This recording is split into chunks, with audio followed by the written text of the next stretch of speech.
परंतु अभी सुनने वाले जो है कम हैं, अभी प्रचार भी कम है। तो मैं ये चाहता हूँ जो है कथा जब शुरुआत से सुनेंगे तो अच्छा रहेगा और पूरा समझ में आएगा। लगभग 2 महीना तक में मैं पूरा कथा को पूरा करने के लिए कोशिश करूँगा, शॉर्टकट में समझते जाएं। इतना ही हम पढ़ेंगे जितना से समझ में आए।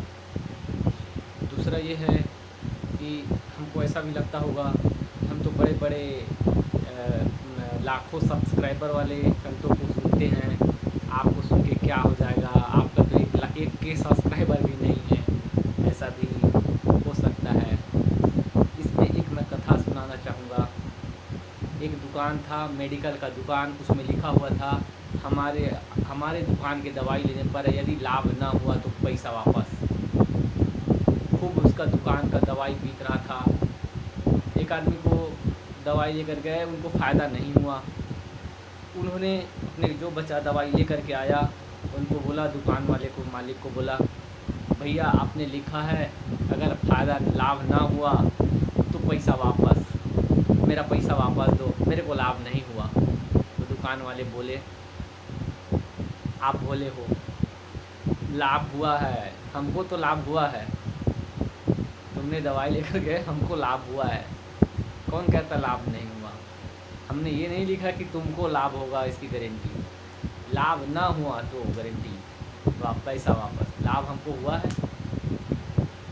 ऐसा ही आजकल सभी ने कहता भगवान की कथा सुनाने वालों को कोटि कोटि प्रणाम है, भगवान की सेवक है, भगवान के पार्षद है वो, जो भगवान के नाम का चिंतन, भगवान की कथाओं का चर्चा जिनके मुख में, इनके मन में है, वो संत हैं।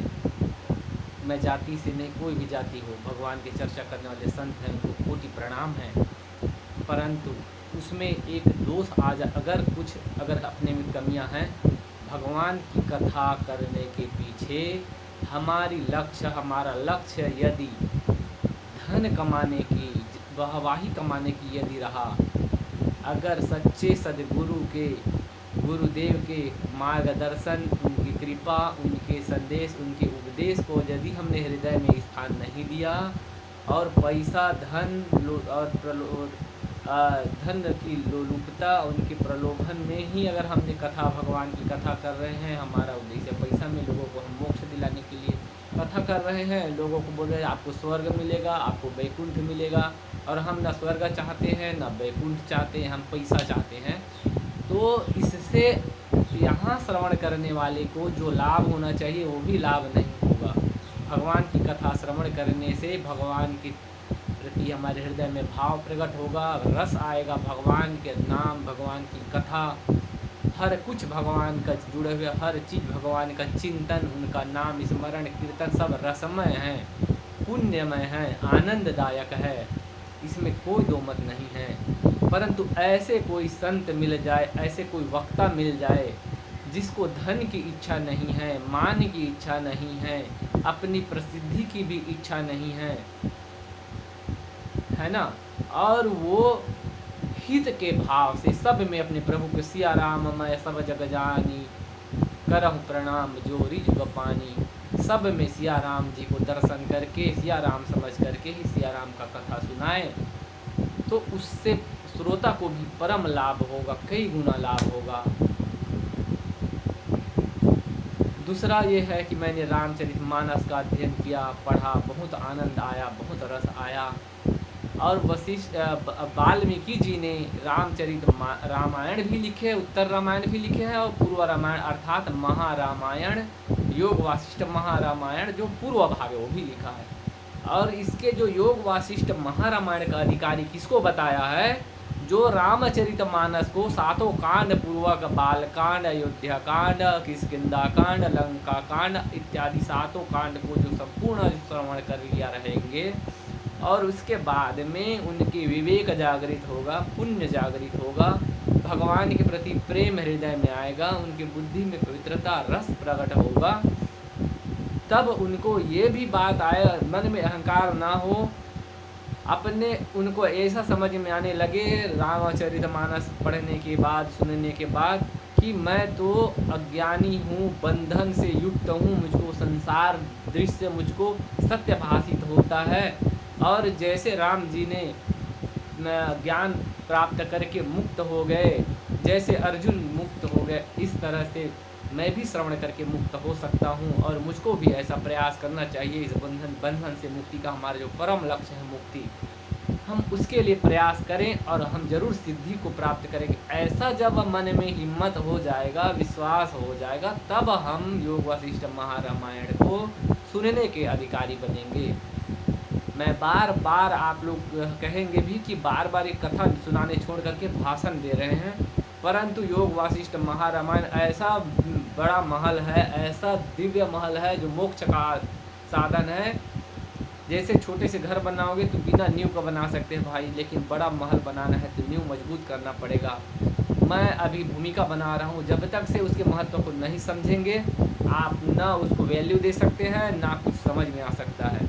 ये मुमुक्षु जो गुरु के चरणों में बैठ करके जो सुनते हैं, ऐसे वैसे बड़े अपने आप को वकील और जज ऐसे जैसे बुद्धि वाले भी रहेगा, अगर गुरु की कृपा नहीं रहेगा तो उनके भी खोपड़ी में ऐसे लगेगा से गर्म होकर के, हाँ ऐसे लगेगा कि ब्लास्ट तो नहीं हो जाएगा।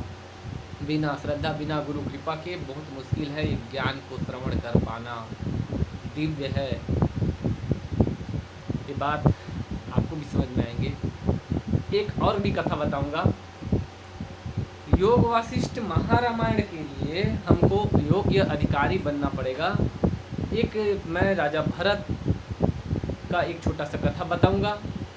राजा भरत, इसका मूल्य ये है कि इस कलयुग में मित्रता ज़्यादा ना रहे तो ही अच्छा। क्यों? कलयुग में पाप की, दुर्व्यसन की, कुसंग का ही प्रभाव अधिक है। जगह जगह में भीड़ है कुसंगी लोगों का, और अच्छे मित्र मिलना बहुत ही मुश्किल है।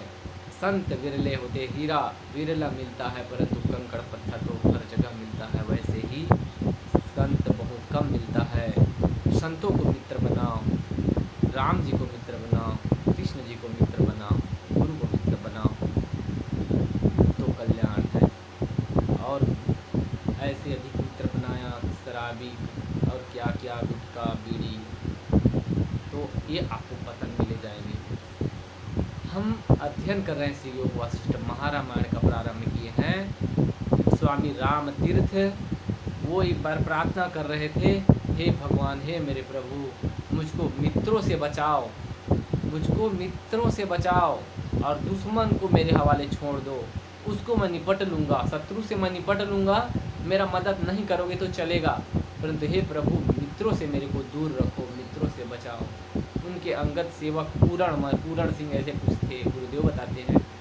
उन्होंने आकर के बोले कि स्वामी जी आप गलती कर रहे हैं, भाई मित्रों से क्या रक्षा करने की ज़रूरत है, शत्रु से ज़रूरत है। शत्रु तो हमारा जान का भी नुकसान कर सकता है, हमारी हत्या भी कर सकते हैं, मित्र से क्या नुकसान है। बोले भैया मित्र जितना नुकसान करते हैं, हमारा समय को बर्बाद कर देते हैं, हम गलत भी करें तो भी वो हमारा गलती को नहीं बताते हैं, मोह के वश, राग वश। और शत्रु तो हमारा निंदा करेंगे, तो जब निंदा करेंगे तो हम अपने और गलतियों को, हमसे कुछ गलती हो तो उसको सुधारेंगे, वो हमको सावधान करते हैं, हमको सतर्क करते हैं शत्रु। इसलिए मित्र ऐसे मीठा जहर होता है कि ये हमारा समय को खा जाते हैं। हमारा समय भगवत चिंतन में, मोक्ष के उपाय में लगना चाहिए। कोई व्यक्ति को फांसी का सज़ा मिल गया हो, वो आदमी कहीं मनोरंजन करे, ये संभव नहीं। वैसे ही हमारा मृत्यु भी निश्चित है, हर पल हमारा उम्र घट रहा है, मृत्यु के करीब जा रहे हैं। इसीलिए मित्रता यारी दोस्ती करने के लिए नहीं है, मुक्ति का साधन करने के लिए मिला है। तो मित्र से बचने के लिए यहाँ एक हो गया। दूसरा एक है राजा भरत बड़े ही पुण्यात्मा धर्मात्मा राजा थे। और उसके बाद में अंत में उन्होंने ब्रह्म ज्ञान प्राप्ति के लिए तपस्या करने के लिए जंगल में चले गए। जंगल में वो तपस्या करते थे, साधना करते थे, भजन करते थे। उसी समय एक बार देखा नदी के किनारे हिरण पानी पीने आई थी। शेर आया पीछे से, शेर को देख करके हिरणी भय और घबराहट की वजह से छलांग लगा करके भागी अपने प्राण की रक्षा के लिए। उसके पेट में छोटा शिशु, गर्भ में शिशु था, बच्चा था।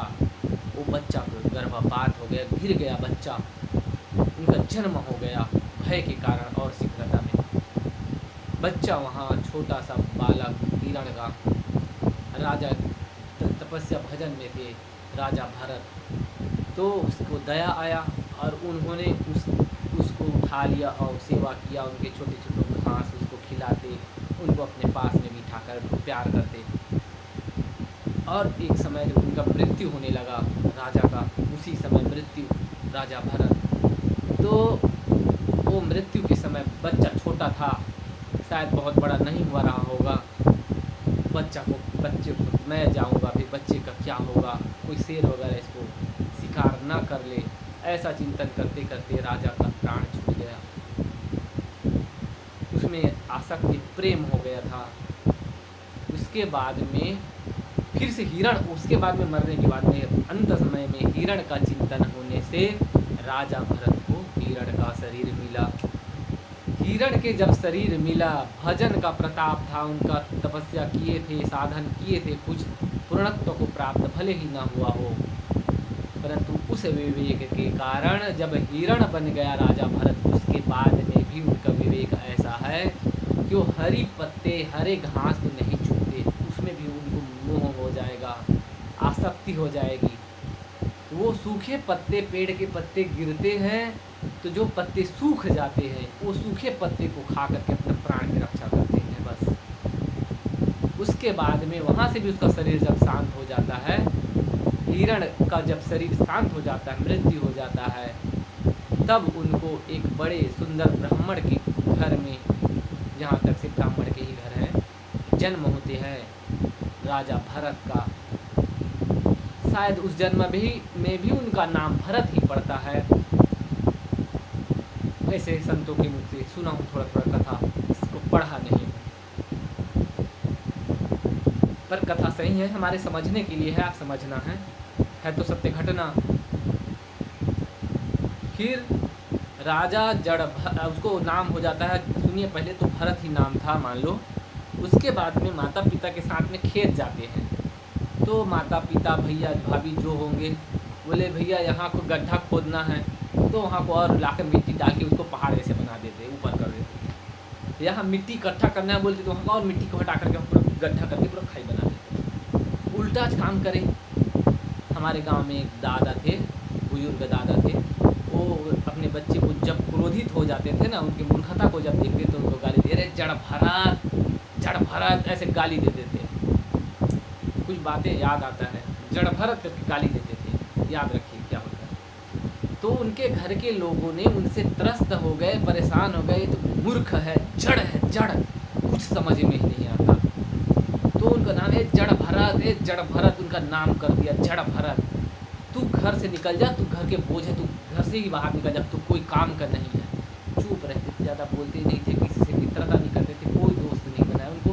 पिछले जन्म में हिरण, उसके पहले में राजा भरत का भी स्मरण है कि मित्रता करने से, मोह करने से क्या हुआ, हिरण की योनि में जाना पड़ा। मोक्ष पाना था, हिरण की योनि में गए, फिर से मिल गया मौका, अब मौका नहीं गंवाना, मौका मिला है, पता नहीं कब मिलेगा, नहीं मिलेगा, कितना मुश्किल से मिला है, मौका को गंवाना नहीं चाहिए।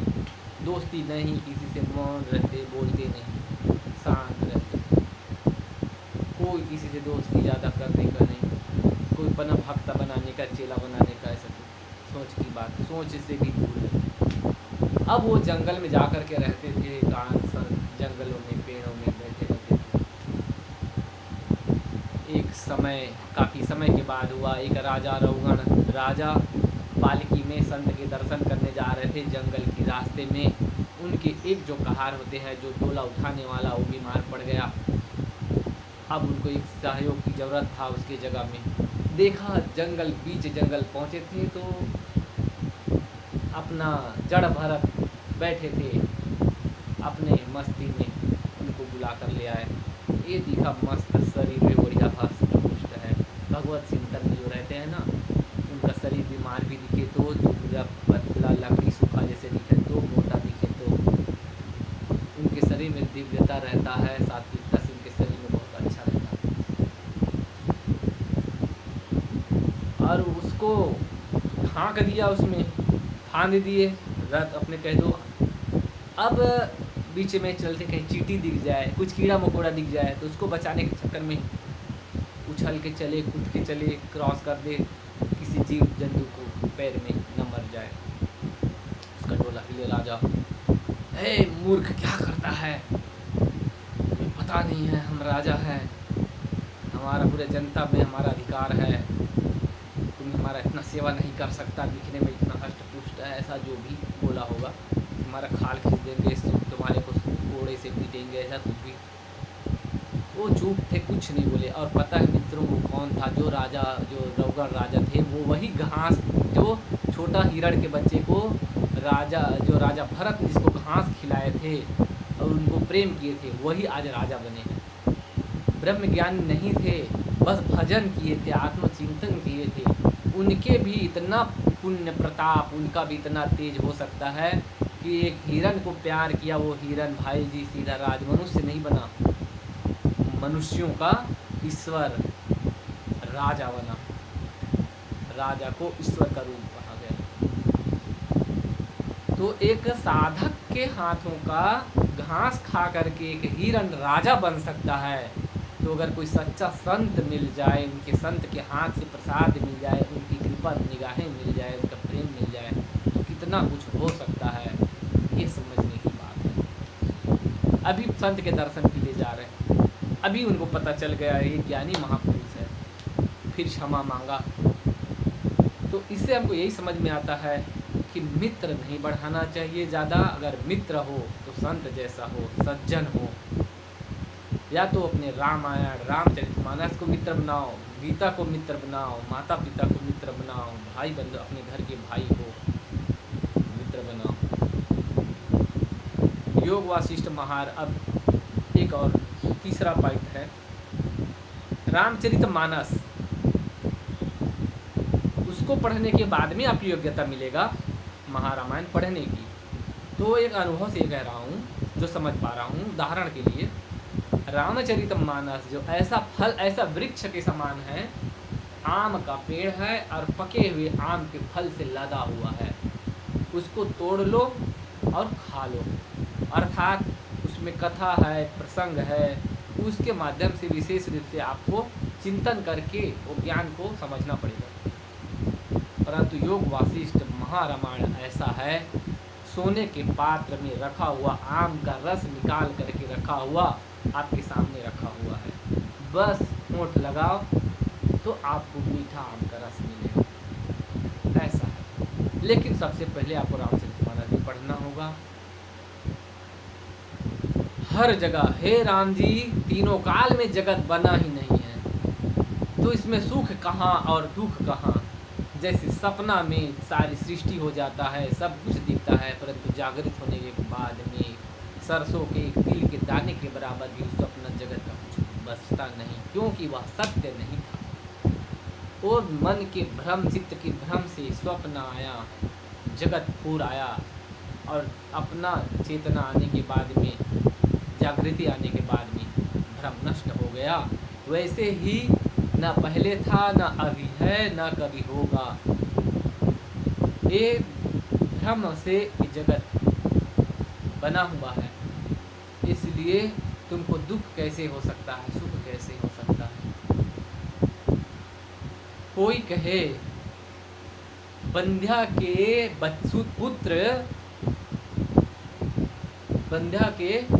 पुत्र ने ऐसा राजपाट किया, ऐसा करके बोल दिए, तो उसका कितना महत्व है। पहले बात बंध्या वही है कि इनके पुत्र ही नहीं है, संतान ही नहीं है, तो राजा कैसे बन सकता है। वैसे ही जगत है ही नहीं और जगत में सब कुछ दिख रहा है, इसकी कोई महत्व नहीं है। ऐसा राम जी को समझाते हैं। इसमें एक बात और बोलते हैं, मेन बात। वशिष्ठ जी कहते हैं, हे राम जी, एक फूल के पत्ते को भी, फूल को भी ऐसे मसलने में ताकत लगाना पड़ता है, मेहनत करना पड़ता है। फूल के पंखुड़ी को ऐसे मसलोगे तो भी ताकत लगाना पड़ता है, मेहनत करना पड़ता है। और ये पूरे सृष्टि जो जो दृश्य जगत है, इसको मिटाने के लिए तो मेहनत तो करना ही पड़ेगा। बिना मेहनत के पूरा इतना दृश्य दिख रहा है जगत, इसको मिटाने के लिए हमको मेहनत करना पड़ेगा, अध्ययन करना पड़ेगा, श्रवण करना पड़ेगा,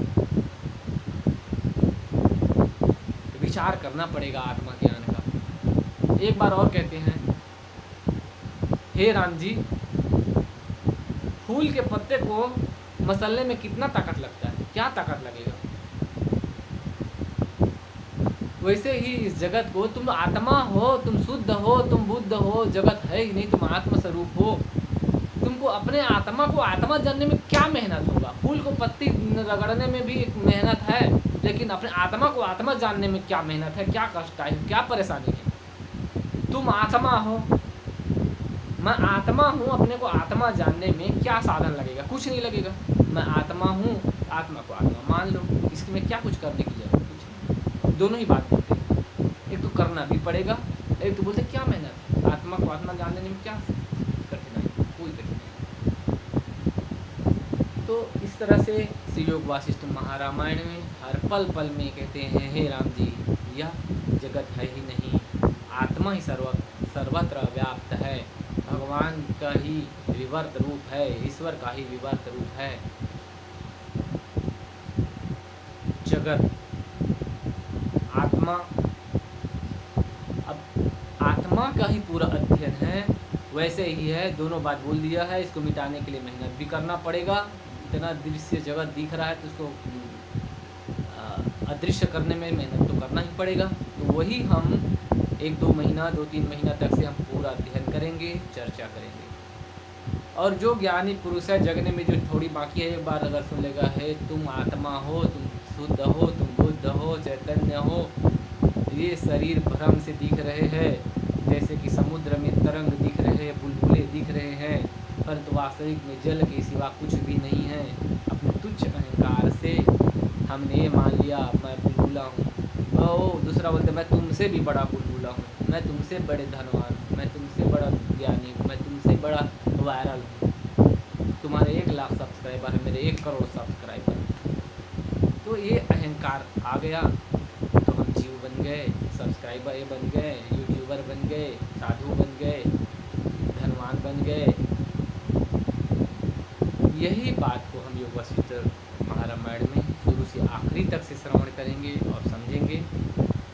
इसको ये सब चीज़ पहले भूमिका है, इसको समझिए, तब आपको रामचरित्र जो महारामायण है श्रवण करने के अधिकारी बनेंगे, और इसका महत्व जब समझ में आएंगे तब हम सुन पाएंगे। अब अधिक लंबा वीडियो न बनाते हुए, जय जय श्री राधे, और अधिक से अधिक लोगों को शेयर करें ताकि ज़्यादा से ज़्यादा लोग लाभ ले सकें। हमको न प्रसिद्ध, हमको ना तो बस हम ये चाहते हैं कथा अधिक से अधिक लोग सुने, और जब आपको अच्छा लगे, लाभ हो, समझ बढ़े, तब मेरा बोलने का महत्व है। नहीं तो वही बात है, लाभ हो की गारंटी तो मेरे को लाभ होगा ही। मैं जब पढ़ रहा हूँ, श्रवण कर रहा हूँ, चिंतन कर रहा हूँ, मेरा भ्रम मिटाने के लिए मैं उपाय कर रहा हूँ, और जो कुछ कोई भी सुनेगा उसको भी लाभ होगा। हमारे गुरुदेव कहते हैं, ऐसा वचन मात्र सुनने से कई यज्ञ के बराबर से भी ज़्यादा पुण्य प्रदान करता है कि तुम शुद्ध आत्मा हो, ये शरीर नहीं हो। ये शरीर उसी को है बोले जो सदा रहे। अभी मैं बोल दिया, अभी जो शुरुआत हुआ था वीडियो को, उस समय जो मैं था वो अब मैं नहीं रहा। मैंने अब समझ लो 24 मिनट मेरा परिवर्तन हो गया, ख़त्म हो गया मेरा उम्र, मृत्यु के तरफ ही शरीर जा रहा है। जो भी दिख रहा है स्थिर नहीं है, जो बह रहे है नदी उसकी क्या महत्व है, वो स्थिर ही नहीं है।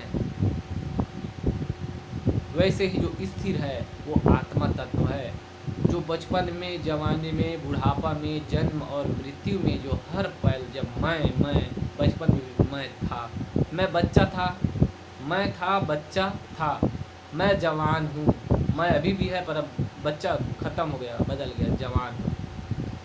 थोड़े दिन के बाद में बोलेंगे मैं बूढ़ा हो गया, बच्चा बदल गया, युवा अवस्था, जवान अवस्था बदल गया, वृद्धावस्था आ गया। वो साइड का पूरा बदलता हुआ है, और एक साइड है मैं बच्चा, तो मैं इधर, मैं बुढ़ापे में, मैं इस साइड का जो मैं कभी नहीं बदला। वही मैं वास्तविक है, वही आत्मा है, वही साक्षी है, वही चिदघन चैतन्य आत्मा परमात्मा चेतन तत्व काल पुरुष के भी महाकाल चिदाकाश सर्व अंतर्यामी परमात्मा सृष्टि के कर्ता सृष्टि के आधार सब कुछ वही है और वही तुम हो। ऐसा ही वशिष्ठ है। श्री राधे।